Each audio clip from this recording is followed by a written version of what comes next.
Habrán escuchado hablar de Sigmund Freud, conocido como padre del psicoanálisis, neurólogo.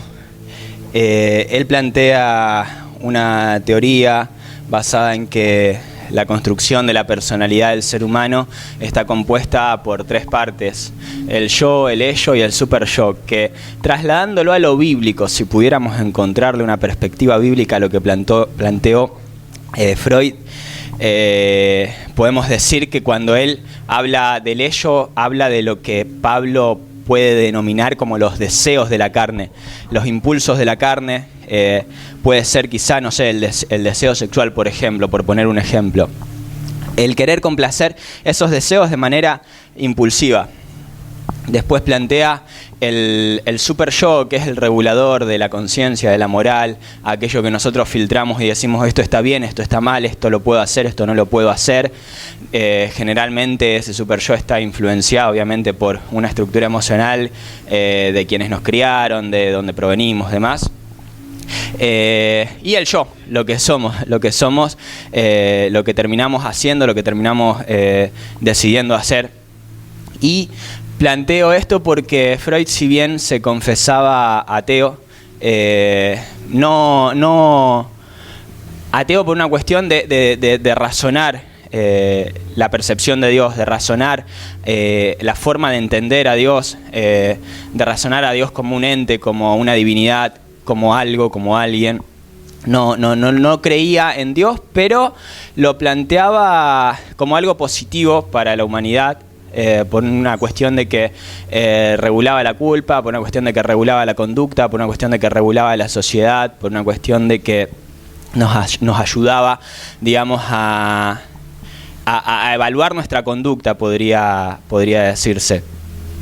Y empatizo un poco con la idea que Freud plantea en cuanto a ver a Dios como una construcción de nuestra psiquis, como algo que nosotros vemos desde dentro nuestro, desde nuestra forma de pensar, porque si bien creemos en Dios Todopoderoso, creemos en Dios Creador, creemos en Dios Omnisciente, Omnipresente, lo vemos como algo más grande que nosotros mismos. Dios es tan grande que no lo alcanzamos a definir, Dios es tan grande que no lo alcanzamos a comprender en nuestra mentalidad tan finita, la mentalidad humana, no lo alcanzamos a comprender, es demasiado grande como para poder explicarlo, porque de hecho cuando Dios se presenta ante, por ejemplo, Moisés le pregunta, y cuando me pregunten quién me envió, ¿qué les diré? El yo soy, les dirás que te envió, porque Dios simplemente es. Dios es en el tiempo, Dios es en el espacio, y cada uno, y lo digo siempre, tiene que conocer a su propio Dios, porque Dios es tan grande que no lo alcanzamos a comprender por la percepción que otro nos pueda enseñar. Yo te puedo decir, y lo digo siempre, yo te puedo decir el Dios que yo conocí, que yo experimenté en base a lo que yo viví, en base a mi historia de vida, en base a cómo me educaron mis padres, en base a la iglesia en la que me eduqué y de lo que aprendí, de lo que leí. Pero mi percepción de Dios no puede definir tu percepción de Dios, porque vos tenés tu propia historia de vida, porque vos fuiste criado por otras personas, porque fuiste criado quizá en otro contexto social, porque fuiste criado quizá en otra iglesia, porque aprendiste otras cosas. Entonces es necesario que en base a todo lo que vos experimentaste puedas conocer a tu propio Dios. Y cuando digo conocer a tu propio Dios, Dios simplemente es. Pero cuando Dios se presenta como el Dios de Abraham, el Dios de Isaac y el Dios de Jacob. Y estamos hablando de un mismo Dios. Pero cada uno terminaba adoptando lo que conocía de Dios. Y Dios es tan grande que no lo podemos definir porque ni siquiera la Biblia lo define. La Biblia lo define como un Dios que simplemente es. Yo soy. De hecho, las siglas que representan el nombre de Dios, que lo traducimos como Jehová, Yahweh, es simplemente yo soy el que soy. Dios es en el tiempo. Después, quienes fueron experimentando a Dios de distintas maneras lo definen como el Dios que me ve, como el Dios proveedor, como Dios es mi paz, como Dios Padre, Dios es mi fuerza. Y es hermoso conocer a Dios en primera persona por lo que nosotros experimentamos y no por lo que alguien nos enseñó. De oídas te había oído, dijo Job, mas ahora mis ojos te ven porque ahora conozco al Dios que se me reveló, el Dios creador, el Dios que ordenó los océanos en sus cauces, el Dios que acomodó las estrellas con sus dedos, el Dios que le ordenó al mar, hasta aquí llegarás, de aquí no pasarás. Ese Dios tan grande, al que ¿cómo lo vas a cuestionar si su entendimiento no hay quien lo alcance a comprender, dice la Biblia? Ese Dios es tan maravilloso que vos lo tenés que conocer según tu propia percepción y a Dios no se lo termina de conocer. Yo sé que soy redundante con esto y sé que lo he dicho en muchas ocasiones, pero es hermoso tenerlo en claro porque a Dios no se lo termina de conocer. El día que pierdas el hambre, la sed, las expectativas por conocer a Dios, te vas a perder de un Dios que supera tus expectativas, tus capacidades, tu capacidad de entendimiento, supera. El Dios que conociste hoy no es el mismo Dios que vas a conocer mañana porque Dios es tan grande que no se lo termina de conocer. Te resta toda una vida para seguir conociendo a Dios hasta que puedas verlo cara a cara cuando estemos en el cielo. Te resta toda una vida para seguir conociendo a Dios porque su amor sobrepasa todo conocimiento. Y traigo esta idea de Freud, como comencé el mensaje, de que Dios es una construcción de la psiquis humana para poder sustituir lo que es la conciencia moral, etc. Por una cuestión de que el ser humano o los seres humanos que tuvieron el nivel más alto de relación con Dios fueron Adán y Eva. En el huerto del Edén, cuando pudieron relacionarse con Dios, cara a cara como nos relacionamos entre nosotros, podían verlo, palparlo, hablar con Él, podían dialogar con Él, interactuar con Él. Dios los crea y Dios los crea con la capacidad de elegir. Dios es omnisciente, Dios todo lo sabe, Dios los crea con la capacidad de elegir. Y pone el árbol en el huerto del Edén con el fruto prohibido y les da las indicaciones: si ustedes comen de este árbol, morirán. Terminan desobedeciendo, terminan comiendo del árbol y termina Dios por expulsarlos del paraíso, expulsarlos del huerto del Edén, historia harto conocida. Termina Dios por expulsarlos del huerto del Edén, lo que lleva a que la humanidad tenga que relacionarse con Dios de otra manera, en la que ya no pueda experimentar a Dios como lo experimentó Adán y Eva, de esa misma manera. Aunque ellos habían pecado hasta ese momento, más allá de que habían pecado, hasta que Dios los echó, no dejaron de ver a Dios. Dejaron de ver a Dios una vez que los echó del huerto del Edén. Ahora, insisto, Dios lo sabe todo. Dios lo sabe todo.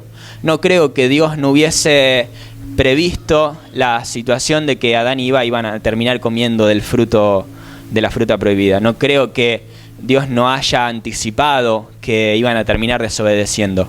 Les dio la capacidad de elegir, les dio la capacidad de decidir si iban a comer o no, terminaron decidiendo comer. Lo que también es llamativo, y ahora voy a seguir desarrollando el mensaje, perdón si la primera parte es densa, lo que también es llamativo es cómo Dios en primer lugar le da un propósito al hombre, porque le dice a Adán: te voy a traer a todos los animalitos, les vas a poner un nombre. Entonces Dios les da una ocupación, le da un propósito. Pero después Dios vio que no era bueno que el hombre esté solo. Ahora insisto, Dios lo sabe todo. Yo me imagino que Dios de antemano no solo sabía que el hombre iba a desobedecer, sino también sabía que se iba a sentir solo. Así que me imagino que de algún modo Dios dejó a propósito asentado en la Biblia que pudiéramos ver cómo no era bueno que el hombre esté solo y cómo iba a ser necesario crearle una compañía al hombre. Para dejar asentado que no es buena la soledad para nosotros, no es buena la soledad. Ahora voy a explayarme un poco más en esto, pero a modo de introducción. Después,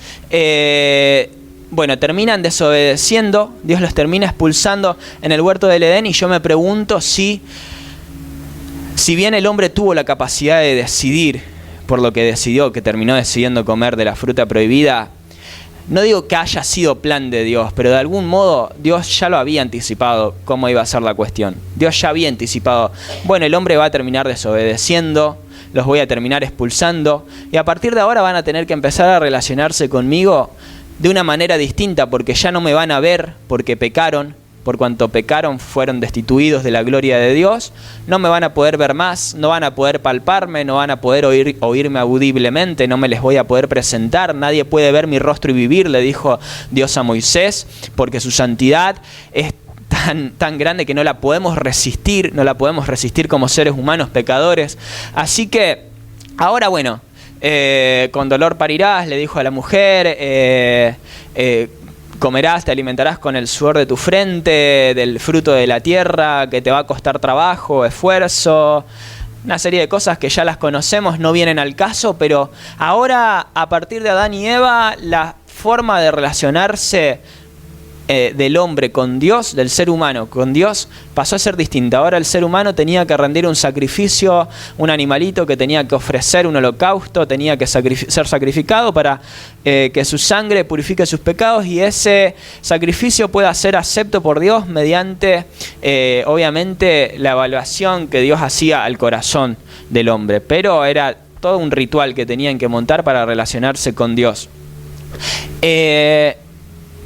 No puedo dejar de ignorar la historia de David, que yo sé que la nombro siempre, pero no puedo dejar de ignorar el hecho de que David dice en el Salmo 51, tú no quieres holocausto, tú no quieres sacrificio, porque los sacrificios de Dios son el corazón contrito y humillado, el espíritu quebrantado, no despreciarás tú, oh Dios. No puedo ignorar el caso de David, porque David es un caso directamente. La historia de David es un caso directamente. Un hombre pecador, pero que Dios lo consagra como un hombre conforme a su corazón. Un asesino, un adúltero, un fornicario, que Dios lo cataloga como un hombre conforme a su corazón, antes y después de su vida, antes de ser elegido como rey y después de que murió.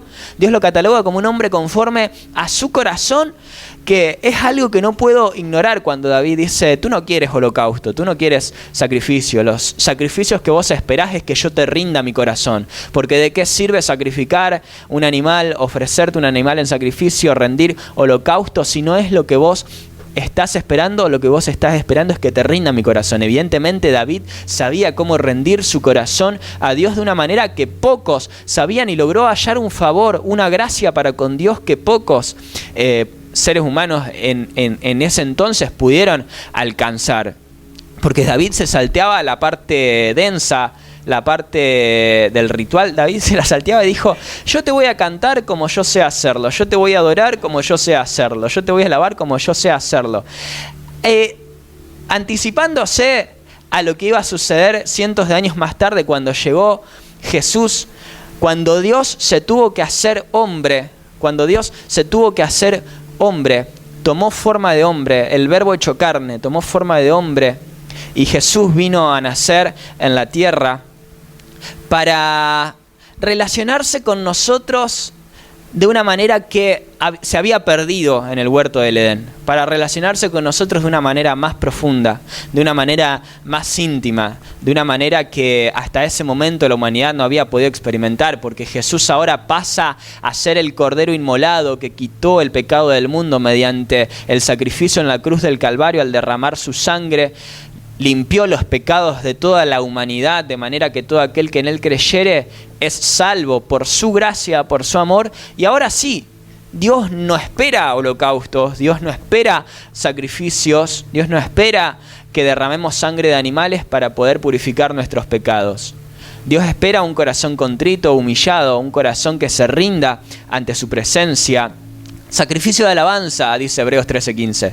Es decir, fruto de labios que confiesen su nombre. Somos altares vivos. ¿Por qué? Porque a partir de la muerte de Jesús en la cruz del Calvario, 48 días después, viene el Espíritu Santo, sopla sobre una casa en la cual estaban 120 reunidos, y todos fueron llenos de ese Espíritu de Dios que los poseyó. Ahora sí, conecto con lo que comencé diciendo, la idea que Freud tiene acerca de la construcción de la imagen de Dios. Si bien Freud, siendo ateo, no podía percibir la idea de Dios, de todopoderoso, de Dios creador, de una divinidad, ahora Dios no solamente toma forma de hombre no solamente se encarna en Jesucristo, sino que envía, mediante el sacrificio de la cruz del Calvario, envía a su Espíritu, a su propio Espíritu, a morar dentro nuestro. Por lo cual entendemos que la presencia de Dios no mora en edificios, en mal denominados templos, no mora entre cuatro paredes, no mora en estatuas, no mora en imágenes, porque mora dentro nuestro, porque ahora somos nosotros el templo del Espíritu Santo, fuimos sellados con el Espíritu de salvación y el Espíritu de Dios está dentro nuestro. El Espíritu de Dios nos poseyó desde el momento en el que creímos, desde el momento en el que lo aceptamos. El Espíritu de Dios está dentro nuestro. Y ahí podemos entender y hasta coincidir un poco con la idea que comenzaba planteando acerca de lo que decía Freud. Porque es verdad, la diferencia es que Freud no creía en Dios, creía que era una construcción de la psiquis humana, pero en realidad Dios vive dentro nuestro, mora dentro nuestro. Dios nos poseyó. Ahora, la Biblia dice que debemos menguar para que crezca Él en nosotros. Hay un ejemplo que yo solía utilizar, que hay veces que lo tenemos a Dios como un inquilino en nuestros corazones, cuando Dios tiene que ser el dueño de nuestros corazones, cuando Dios tiene que tener la titularidad, la propiedad de nuestros corazones. Y es un trabajo día a día en el que vamos rindiéndonos día a día para que Él vaya poseyéndonos cada vez más, para que Él vaya apropiándose cada vez más de nosotros, para que ya no seamos nosotros, sino que sea Él en nosotros. Es un trabajo día a día el poder humillarnos cada día ante la presencia de Dios para que sea Él el que tome posesión absoluta de nuestros corazones, de nuestras decisiones, de nuestros pensamientos.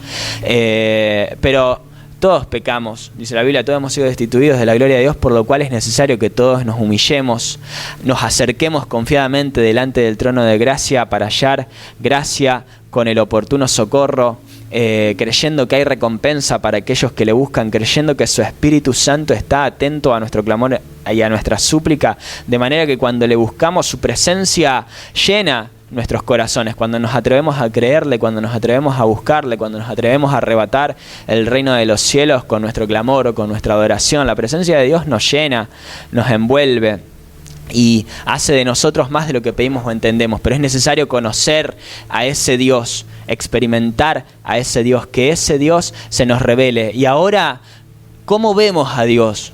No lo vemos como lo veían Adán y Eva, no lo vemos como lo veían los profetas en el antiguo pacto. Ahora vemos a Dios de una manera, a mi parecer, mucho más hermosa, porque si bien un día, cuando pasemos a la eternidad, nos vamos a poder encontrar con Él y verle cara a cara, lo vamos a poder conocer quizás de la misma manera que lo conoció Adán y Eva, lo vamos a poder, no sé, palpar, lo vamos a poder experimentar en primera persona. Ahora, la forma de ver a Dios es algo hermoso, porque Dios mora dentro nuestro. Dios mora dentro nuestro. Y Jesús dijo, el mayor mandamiento es: amarás a Jehová tu Dios con todo tu corazón, con toda tu alma, con toda tu mente, con todas tus fuerzas, y a tu prójimo como a ti mismo. Y Jesús también dijo, apártense de mí, hacedores de maldad, no los conozco. Pero Señor, en tu nombre profetizamos, en tu nombre predicamos, en tu nombre echamos fuera demonios. Pero yo no los conozco, dijo Jesús. Y viene, Jesús mira al segundo grupo y les dice, bien hecho, buen siervo fiel, entren en el gozo de su Señor. ¿Por qué? Porque tuve hambre, me dieron de comer, tuve sed, me dieron de beber, fui forastero, me recogieron, estuve preso, enfermo, me visitaron. Pero Señor, ¿cuándo hicimos algo de esto? ¿Cuando se lo hicieron a uno de mis pequeños? A mí me lo hicieron. Porque la forma en que tenemos de ver a Dios es mirando al prójimo, porque cada uno es templo del Espíritu de Dios. El Espíritu de Dios mora en mí, mora en vos. Cuando me ves a mí, ves a Dios, y cuando te veo a vos, veo a Dios. Porque Dios está dentro de cada uno. Y si no podemos ver a Dios en el que tenemos al lado, entonces no le hemos visto ni le hemos conocido. Y es necesario poder entender esto para saber que Dios mora en cada uno. Y amar a Dios con todo el corazón, con toda el alma, con toda la mente, con todas las fuerzas, amar a nuestro prójimo como a nosotros mismos. Si no podemos amar a nuestro prójimo, quizás sea porque no estamos pudiendo ver a Dios. El que no ama no le ha visto ni le ha conocido, dice la Biblia. El que no ama no le ha visto ni le ha conocido. Es hermosa la forma en la que podemos ver a Dios hoy en día, a partir del sacrificio de Jesús en la cruz del Calvario. Es hermosa porque al ver a nuestro prójimo podemos ver a Dios. Y a veces a Dios lo buscamos en un encuentro, no sé, que se nos presente en una zarza de fuego. A Dios lo buscamos esperando que pase un carro de fuego como pasó con Elías. A Dios lo buscamos como pasó con Elías también, en un torbellino, en un terremoto. Sin embargo, Dios se le presenta a Elías en el cielo apacible. Dios está en lo simple. Dios está y se nos presenta en el que tenemos al lado. En el que tenemos al lado. Si no podemos amar al que tenemos al lado, tendríamos que evaluar la forma en la que vemos a Dios. Porque a lo mejor no le estamos viendo de la forma en la que realmente le podemos conocer. Es necesario poder entender esto para poder encontrarnos con Dios, porque volviendo a la creación del hombre en Génesis, Dios dijo: no es bueno que el hombre esté solo. ¿Cómo el hombre pudo haberse sentido solo habiendo experimentado a Dios de una manera en que ningún otro ser humano pudo experimentarlo? ¿Cómo Adán pudo sentirse solo teniendo al Creador Todopoderoso como compañía? Al Rey de Reyes, al Señor de Señores, a Jehová de los ejércitos. ¿Cómo Adán, siendo el único ser humano que tuvo ese nivel de relación con Dios en la que lo podía ver, lo podía palpar, lo podía oír, lo podía tocar, podía interactuar con Él? ¿Cómo Adán pudo llegar a sentirse solo? Esa es una pregunta que me la hice toda la vida. ¿Cómo Adán pudo sentirse solo teniendo a Dios? Y está en la Biblia. Está en la Biblia. Y Dios tuvo que crear una compañía semejante a Él.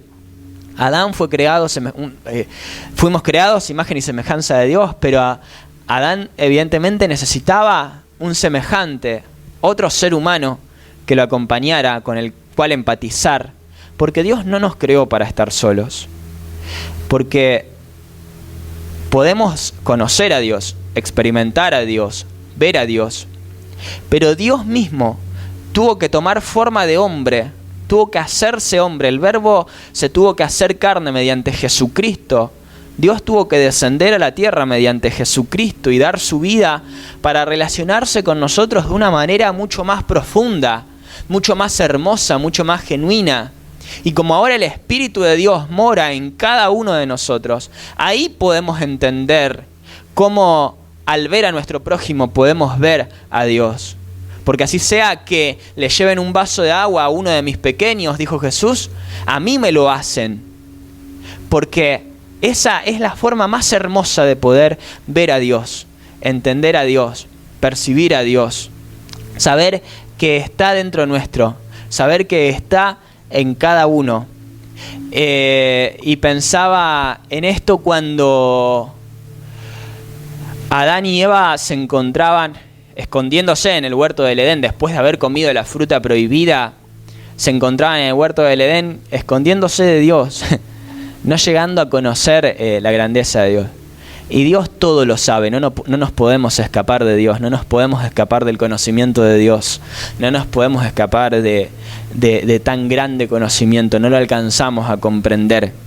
Y lejos Dios de acusar a Abraham, cuando Dios comienza a buscar a Adán, cuando Dios comienza a buscar a Adán, le pregunta: ¿dónde estás tú? ¿Dónde estás? No le preguntó qué hiciste. Comienza preguntándole: ¿dónde estás? De algún modo Dios buscándonos, Dios queriendo encontrarse con nosotros. Y sí, se rompió la forma que teníamos de relacionarnos con Dios en el huerto del Edén, la forma en que el ser humano tuvo la posibilidad de relacionarse con Dios en el huerto del Edén. Me pregunto si quizá no habrá sido plan de Dios que de algún modo el ser humano termine decidiendo comer de ese fruto prohibido para poder entender cómo nos podemos relacionar con Dios mediante nuestro prójimo. No sé si me explico con lo que estoy diciendo. Y cuando Dios se le acerca a Adán, comienza a preguntarle, ahí sí, ¿qué hiciste? Y la mujer que me diste, dice Adán, terminamos comiendo el fruto prohibido. Bueno, ahora los voy a tener que sacar, dijo Dios, y ahora se van a tener que relacionar conmigo. Ahora comienza una linda historia, comienza la historia de la humanidad en la cual nos encontramos hoy en día. Pero me encanta y destaco, enfatizo en el hecho de cómo Dios comienza a buscar a Adán, le dice, ¿dónde estás tú?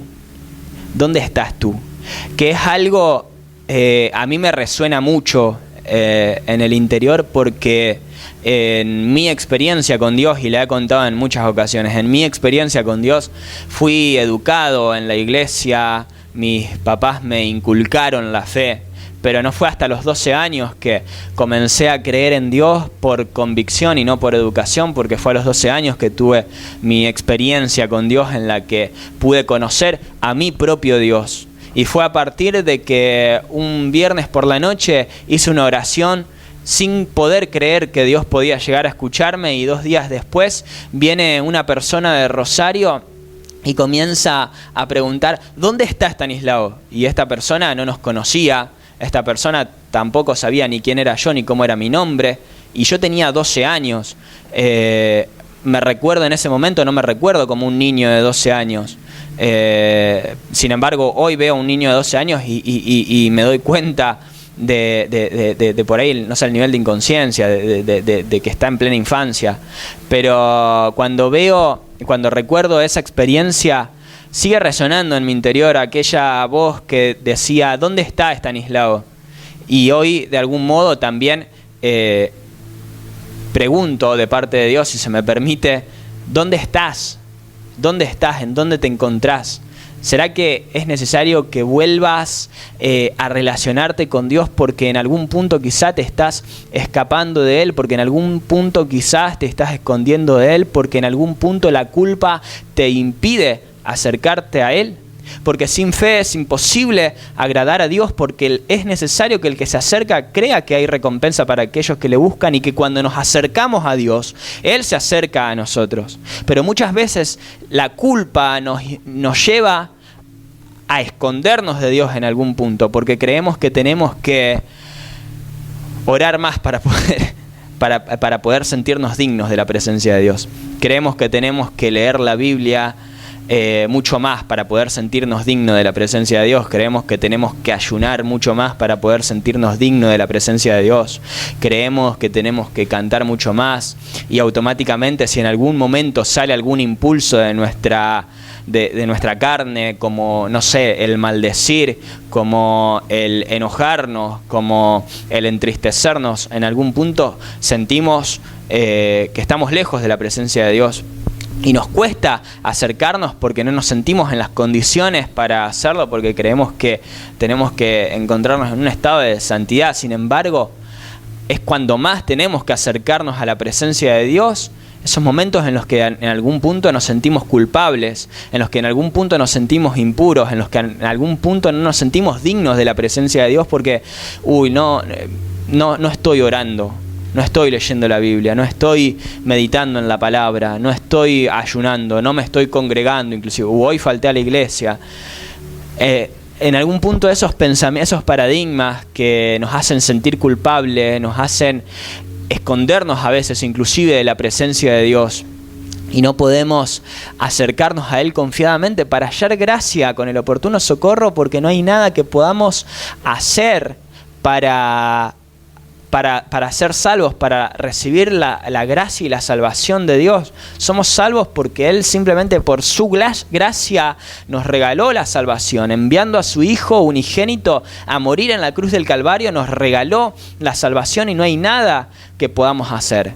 Lamentablemente tenemos muy enquistado en nuestra mente, tenemos ese paradigma de por mi culpa y por mi única culpa, esa autoflagelación, ese sentimiento de culpa que venimos acarreando desmedidamente, que nos impide acercarnos a la presencia de Dios sin poder creer en el amor de Dios. ¿Cómo logramos creer en ese amor?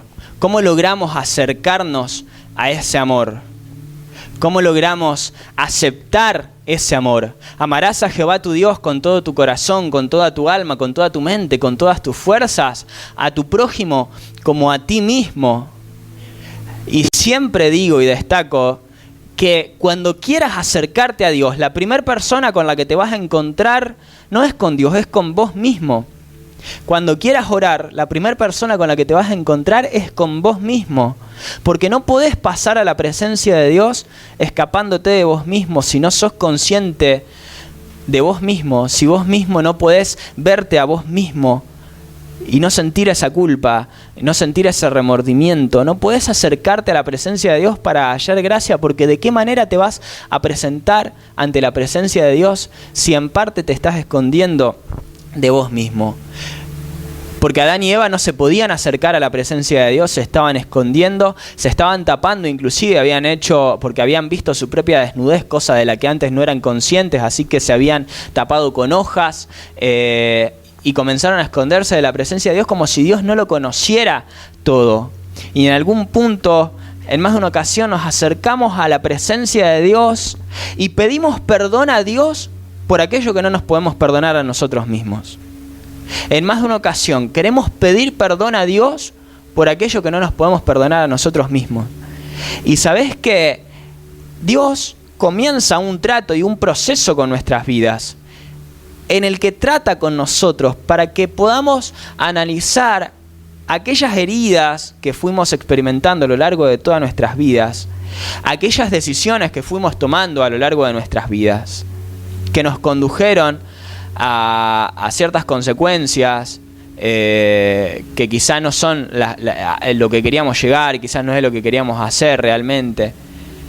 Pero de algún modo Dios trata con nuestras vidas para poder quitarnos esa culpa, pero la forma en la que Dios tiene de quitarnos esa culpa es conduciéndonos primero a poder perdonarnos a nosotros mismos aquello que no nos podemos perdonar. Para que Él pueda perdonarlo. Porque si nosotros mismos no podemos creer en ese perdón, no podemos perdonarnos a nosotros mismos, mucho menos vamos a poder creer en el perdón de Dios. Y cuando pidamos, lamentablemente vamos a terminar pidiendo con culpa. Y al pedir con culpa, dice que al pedir con culpa lo hacemos sin fe, porque no creemos que Él puede llegar a tener el amor para perdonarnos. Al pedir con culpa lo hacemos sin fe. Y sin fe es imposible agradar a Dios. Y si no podemos creer que Dios nos ama tal y como somos, pecadores, si no podemos creer que Dios nos ama con nuestros errores, con nuestras debilidades, que Dios nos toma tal y como somos y hace con nosotros lo que Él quiere hacer más allá de nuestras debilidades, no podemos recibir ese amor. No podemos recibir ese amor. En más de una ocasión, lamentablemente, cargamos a lo largo de la vida con culpas, quizá de decisiones que tomamos, de cosas que nos pasaron, de cosas que capaz que ni siquiera eran nuestra propia culpa, pero son culpas que nos inculcaron en la educación, al reprocharnos cosas que a lo mejor no tenían sentido. Por poner ejemplos,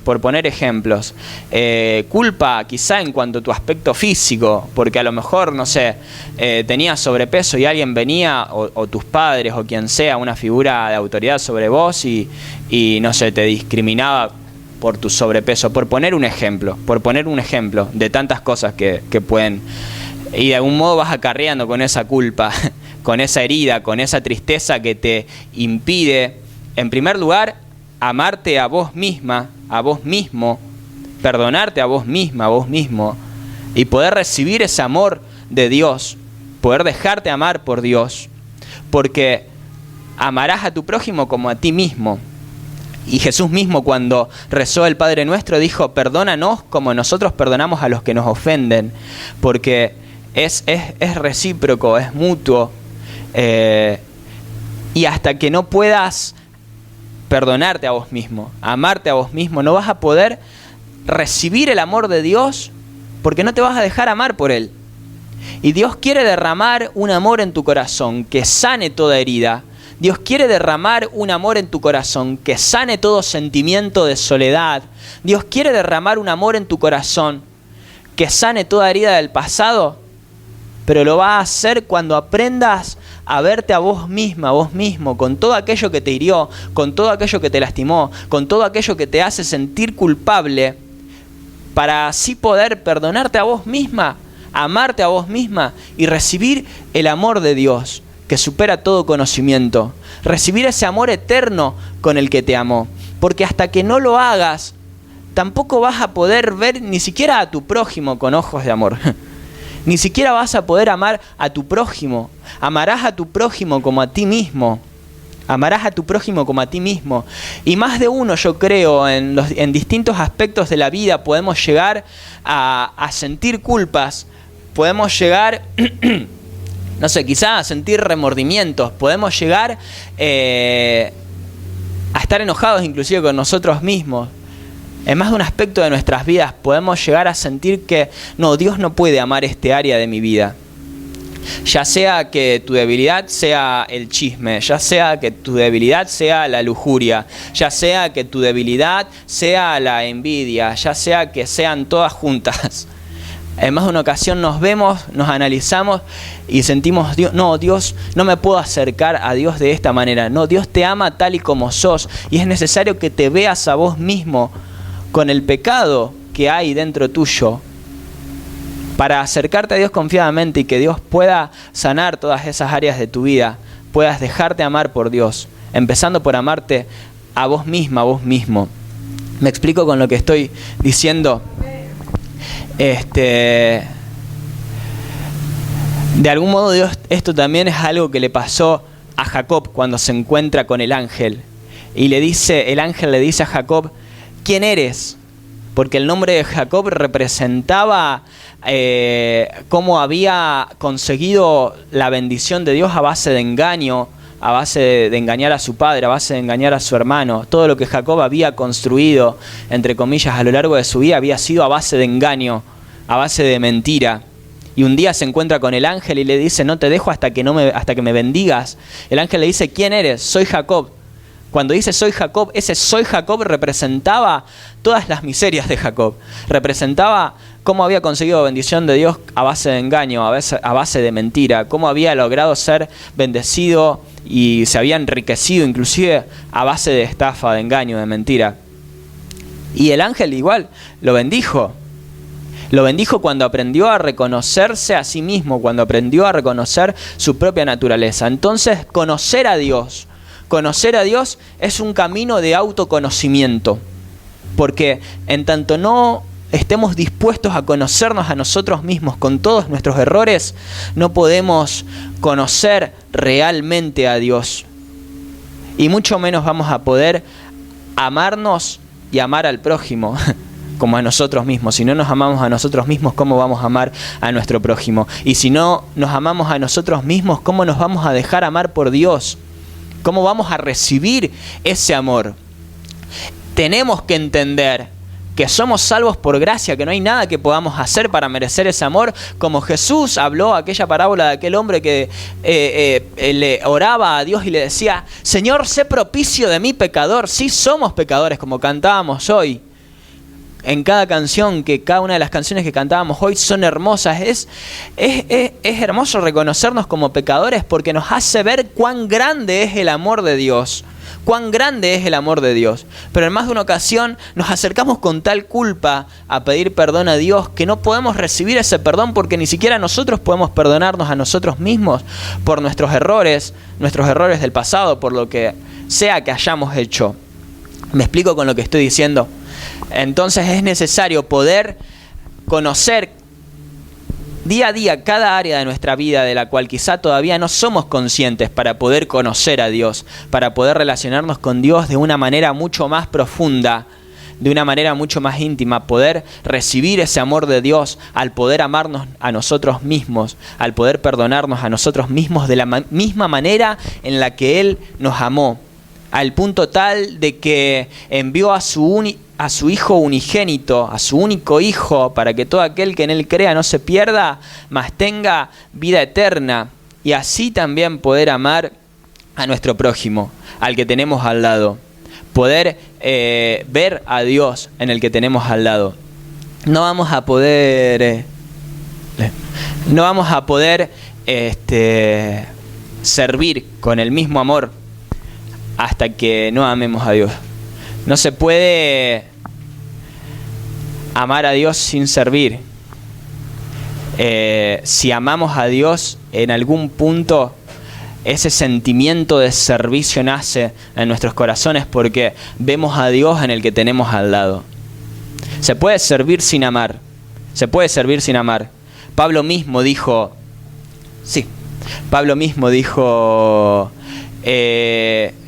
yo puedo dar todos mis bienes a los pobres. Puedo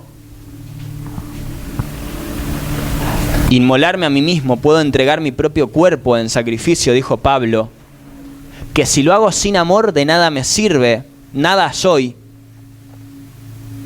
Si lo hago sin amor de nada me sirve, nada soy. Porque es el amor, el fruto del amor, amor, gozo, paz, paciencia, el fruto del amor es el mandamiento, el primer mandamiento y el mandamiento más grande que Dios nos dejó. Amarás a Jehová tu Dios con todo tu corazón, con toda tu alma, con toda tu mente, con todas tus fuerzas, y a tu prójimo como a ti mismo. A Dios lo vas a amar en la medida en la que puedas amarte a vos mismo. A tu prójimo lo vas a amar en la medida en la que puedas amarte a vos mismo. Y vas a dejarte amar por Dios en la medida en la que puedas amarte a vos mismo con todos los errores y con todas las culpas que podés estar experimentando. ¿Me expliqué con el propósito del mensaje?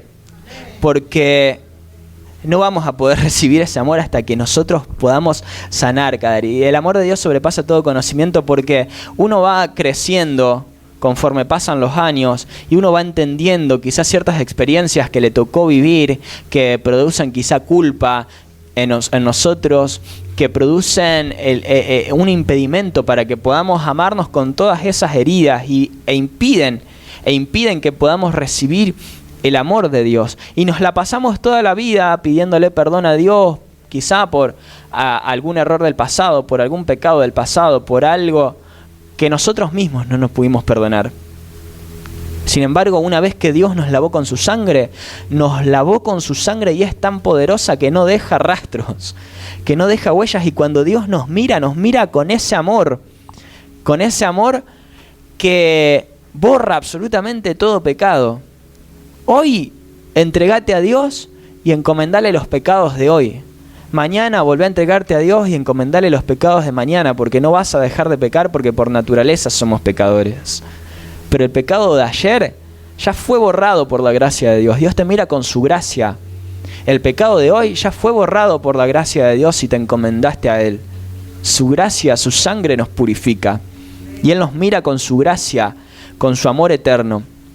Y es necesario que aprendamos esto para poder aprender a amar al prójimo, para poder relacionarnos con el prójimo.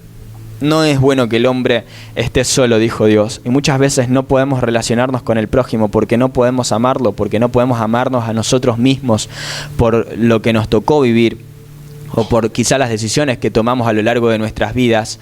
Y no podemos escaparnos quizá de la intimidad con otra persona, de poder llegar a cierto grado de relación con otra persona. No podemos escaparnos porque evidentemente eso va a demostrar que no podemos amar a nuestro prójimo de la misma manera en la que nos amamos a nosotros mismos, porque no podemos vernos con ese amor con el que Dios nos ve. Me explico, perdón que sea tan redundante, pero fue muy rebuscado el mensaje de hoy y lo entiendo. Quizás fue denso, pero es necesario que podamos ser conscientes de esto y entender esto, porque cuando aprendemos a amarnos a nosotros mismos y podemos dejarnos amar por Dios, ahí podemos amar al prójimo de una manera en la que quizá hasta ahora no lo habíamos hecho, y ahí es cuando podemos demostrar el amor de Dios. Y ese amor sana heridas, ese amor trae consuelo, ese amor trae sanidad a nuestros corazones. Ese amor nos impide ver al prójimo de una manera en la que no habíamos podido verlo, porque vemos cómo Dios está en lo simple, cómo Dios está en el vaso de agua que le podemos alcanzar a uno de sus hijos, cómo Dios está en el plato de comida que le podemos dar a alguien que no tiene, cómo Dios está en una visita. Porque estuve preso, enfermo, me visitaste. Cómo el amor de Dios está en lo simple. Y Dios lo ve, y Dios ve toda actitud. Hasta la palabra de consuelo que le diste a ese ser querido que la necesitaba, o a ese desconocido inclusive que la necesitaba, Dios está ahí, Dios lo ve. Y un día cuando estemos frente al gran trono blanco, lo que Dios va a juzgar es eso. Lo que Dios va a juzgar es: tuve hambre y me diste de comer. Me acuerdo de ese plato de comida que le diste a esa persona porque me lo hiciste a mí, porque yo estaba ahí. Me acuerdo de ese vaso de agua que le alcanzaste. Y así sucesivamente. Dios está en lo simple. Dios está en lo simple. Y muchas veces esperamos recibir sin dar. Y muchas veces, lamentablemente, también cometemos el error de dar y no creernos dignos de recibir. Y es algo mutuo, es algo recíproco, es algo... no es bueno que el hombre esté solo. Y lo hermoso de la iglesia de Jesucristo, es que nos fortalecemos entre nosotros, que los más fuertes llevan las cargas de los más débiles, que oramos los unos por los otros, que podemos consolarnos los unos con los otros, alentarnos los unos con los otros. Para eso está la iglesia de Jesucristo. Para eso está la iglesia de Jesucristo, para poder ver al prójimo, para poder tener compasión del prójimo, para poder apoyar al prójimo, fortalecer al prójimo, amar al prójimo.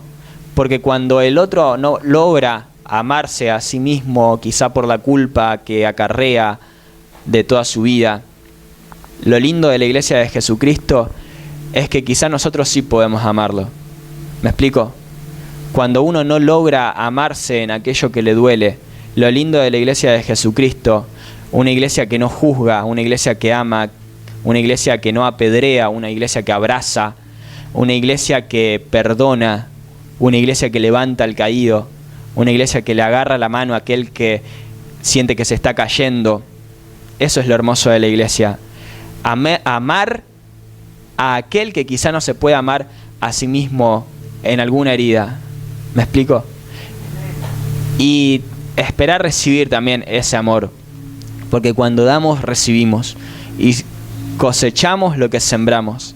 Y si sembraste amor a lo largo de tu vida, te puedo asegurar que en algún momento vas a cosechar todo aquello que diste. Amén.